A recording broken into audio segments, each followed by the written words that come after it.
दीपक रंजन जी हैं, समाजवादी पार्टी के प्रवक्ता। दीपक जी का स्वागत है। दीपक जी। जी अमिताभ भाई जी।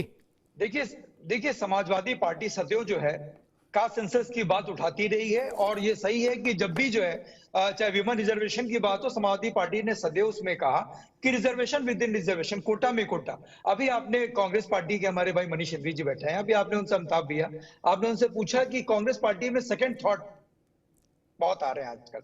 भारतीय जनता पार्टी से भी एक बात पूछिएगा कि इनको एक थॉट, दो थॉट, तीन थॉट नहीं, अपना खुद का चलाया हुआ नोट जो है, इनको सेकंड थॉट 6-6.5 साल के अंदर इनको आ गया कि भाई 2000 का नोट अब हम इसको नहीं कैरी कर पा रहे, हम इसको नहीं चला पा रहे, लिहाजा इसको बंद कर दो। जीएसटी इन्होंने रात ही रात स्पेशल सेशन बुला करके इन्होंने जीएसटी लागू किया, और हमारे काबिल भाई लोग यहाँ पर बैठे हुए हैं, मनोज भाई भी बैठे हैं, और आप खैर खुद बहुत वो है। मैं समझता हूँ एक से ज्यादा जीएसटी में अमेंडमेंट हो चुके हैं। कितने थॉट इनको आए? तो बात ये नहीं, बात ये देखिए, समाजवादी पार्टी सदैव चाहती है वो जातिगत जड़। आखिर आपने इन्होंने इसे 2021 में कास्ट सेंसस नहीं हुआ, इन्होंने कहा ठीक है, कोविड का हवाला इन्होंने दिया कि कोविड की वजह से कास्ट सेंसस नहीं हुआ। चाइना ने और यूके ने कैसे कोविड के ही कार्यकाल में कास्ट सेंसस करा। देखिए भारतीय जनता पार्टी की मंशा नहीं है कि ओबीसी कैटेगरी को उनका हक मिले, उनको उनका न्याय मिले। समाजवादी पार्टी यही चाहती है। अभी जो विमेन रिजर्वेशन जो आया है उसमें देखिए कोटा में कोटा की बात अमिताभ भैया इसीलिए बार बार उठा रही है। ठीक है दीपक भाई जी, दोबारा में आते मैं बाकी मेहमानों को बहस में ले आऊं। बिल्कुल, फिर राजघराने के लोग इससे लाभ ले जी, बिल्कुल ठीक बात। देखिए अमिताभ भाई, मुझसे ज्यादा जानकार आप हैं और आपकी जानकारी मुझसे ज्यादा बेहतर है। जब मुख्यमंत्री चुना जाता है तो विधानमंडल दल की बैठक होती है, और चुने हुए विधायक अपना मुख्यमंत्री चुनते हैं, विधायक दल का नेता चुनते हैं। और जब विधायक दल का नेता ने आदरणीय मुलायम सिंह यादव जी को, अभी मनोज भाई हंस रहे हैं और सारी बात अभी इन्होंने बताई।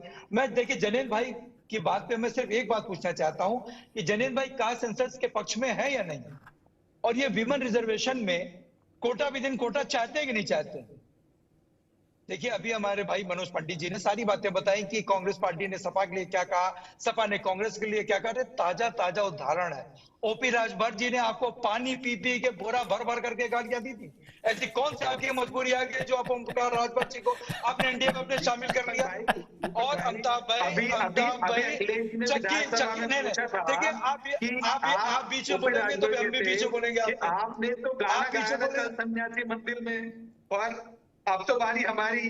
तो उन्होंने कहा गाना बदल गया, अब बोले कि तेरे अंगने में हमारा क्या काम है। मतलब अखिलेश जी को उन्होंने बोला। अब आप बोलोगे ना पंडित जी।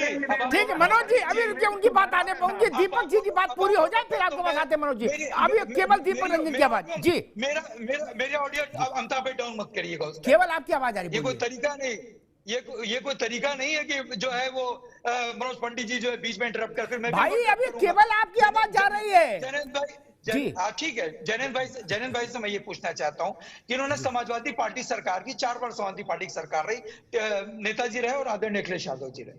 अगर समाजवादी पार्टी ने कोई कुछ नहीं किया था, समाजवादी पार्टी में इतनी खामियां थी, इतनी कामियां थी, तो 2022 में क्या लेने चले आए थे? कुछ नहीं किया था। उसके बाद ये 2022 में लेने क्या आए थे? Caste census. इन्होंने कहा कि भारतीय जनता पार्टी एनडीए के साथ मैंने इसलिए छोड़ा अमिताभ भाई कि इन्होंने कास्ट सेंसस नहीं कराया इनकी। अच्छा आप जो है कंटेनर को रिशफल करने की बात कर रहे हैं, तो भारतीय जनता पार्टी रिशफल कर दी होती इसको, कंटेनर को। 9.5 साल से इनकी सरकार हिंदुस्तान में है और 6.5 साल से इनकी सरकार उत्तर प्रदेश में है। कंटेनर को उन्होंने भी ऐसे करके रिशफल कर दिया होता अमिताभ भाई, हम भी खुश हो जाते हैं। ऐसे आप कितना अच्छा नहीं बता पाएंगे। ठीक दीपक बाबू, अभी रुकना होगा। ठीक, उससे तो नहीं फिट आएगी उसको। ठीक, अब आप रुक जाइए, नहीं अमिताभ भाई, मैं आपकी 2 बातें पहले मैं क्लियर कर देना चाहता हूं अपनी जानकारी के हिसाब जी। आपका कहना बिल्कुल सही है कि जब आदरणीय अखिलेश यादव जी जब जो है रथ लेकर के निकले थे, तो चूंकि हम लोग भी साथ में थे इसलिए हमें मालूम है, कुशीनगर में आदरणीय ब्रह्मा शंकर त्रिपाठी जी भारतीय समाजवादी पार्टी के काफी सीनियर लीडर हैं, वहां पर उन्होंने मांग की थी कि हमारे अगले मुख्यमंत्री का चेहरा अखिलेश यादव जी को होना चाहिए। और दूसरी बात यह कि जब 5 लोगों के बीच में जब नाम तय हुआ था, तो उस नाम को विधानमंडल दल की बैठक में पार्टी कार्यालय में उसको रखा गया था। अगर किसी को छोड़ो इन बातों को नहीं रखा, आप मैं जो कह रहा हूं आप उसके कहां गड़बड़ पड़े हो? विधानमंडल दल और लोक दल गजब कर रहे हो यार। करोड़ों लोग आपका चैनल देखते हैं अमिताभ भाई, तो मैं अपने नेता के लिए मैं गलत परसेप्शन लोगों के बीच में मैं जाने दूंगा? चलो ठीक है, विधानमंडल दल ने अखिलेश यादव को बना दिया। मुलायम सिंह को पता नहीं था विधानमंडल दल इतना ताकतवर था, उसने बना दिया। सोनिया गांधी को पता नहीं था, मनमोहन सिंह को विधानमंडल दल ने बना दिया। ठीक, मान योगी लिया। आदित्यनाथ जी का तो कहीं नामो निशान नहीं था, कहीं था नामो निशान योगी आदित्यनाथ जी का? योगी आदित्यनाथ जी का कहीं नामो निशान था? आप बता दीजिए। हम तो आपकी बात आगे पूरी, अब हम बता दें आगे। दीपक आगे बता, आगे आगे। अच्छा, ये जैसे योगी आदित्यनाथ भाजपा में बने, वैसे ही अखिलेश यादव सपा में बने, फर्क छोड़ दीजिए। आप उसको चैलेंज कर सकते हैं, मैं नहीं कर सकता चैलेंज। अरे भाई आप दया, हम ठीक है, आपने अपनी बात पर कायम रहो, आपको आप कौन चैलेंज रोक रहा कर है? सकते हैं कि विधानमंडल दल नहीं चुनता है, हमारे संविधान में एक विधानमंडल दल चुनता है, तो हम वो बात मैंने आपसे रखी। आ गई बात, मैं तो व्यवहारिक पक्ष कर रहा हूँ। आगे मनोज भैया, आगे दीपक रंजन रास और मनोज पंडित जी की बात ठीक का, ठीक, मनोज अब रुक जाओ, पंडित जी ने अभी रुक जाओ। दीपक जी, वही प्रश्न जो मैंने मनीष जी से पूछा वही आपसे, अब उसमें मत जाएगा कि विधायक दल कैसे चुना जाता, वो विषय खत्म हो गया। सिर्फ इतना प्रश्न, इसका उत्तर कि जो वंचित रह गए राजनीतिक नेतृत्व में या सरकारी सेवा तो छोटी चीज है, जलवा कहां है, जातियों का मान कहां से बढ़ता है? राजनीतिक नेतृत्व से बढ़ता है भैया, है ना? यादवों ने मुलायम सिंह को नेता क्यों माना? क्योंकि भाई उनके परिवार में मुख्यमंत्रीशिप रही। मायावती जी को काशीराम ने चीफ मिनिस्टर नहीं बनवाया होता तो जाटा मायावती के पीछे तो नहीं खड़ा होता।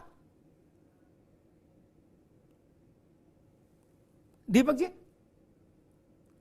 तो हम तो इस बार अंताबा ये मांग कर रहे हैं ना कि जातिवाद जनगणना आप करा दो, भारतीय जनता पार्टी जातिगत जनगणना कराने से पीछे क्यों हट रही है? जातिगत जनगणना आप करा दो, एक्चुअल फिगर निकल करके बाहर आ जाएगा। और हमारे साथ रहे भाई जनेन भाई, और साथ ही देखिए मेरे आजीवन रहेंगे। मैंने इनसे 2 सवाल पूछा था, लेकिन दोनों सवाल का उन्होंने जवाब नहीं दिया।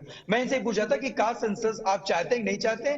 दूसरा, ये विमन रिजर्वेशन में आप कोटा विद इन कोटा चाहते हैं नहीं चाहते? अभी हमारे बड़े भाई मनोज भाई ने कहा कि आपकी सत्ता नहीं है, आपकी गुंडाई सत्ता आपके हिसाब, सदन से लेकर के और सड़क तक गुंडाई आप करो, और सदन में भी आप ही गुंडाई दिखी, और सड़क पर भी आप करो। कोई गुंडाई नहीं करो भैया, सबसे आपने कहा ना अमिताभ भैया की सरकारी सत्ता नहीं तुम्हारी।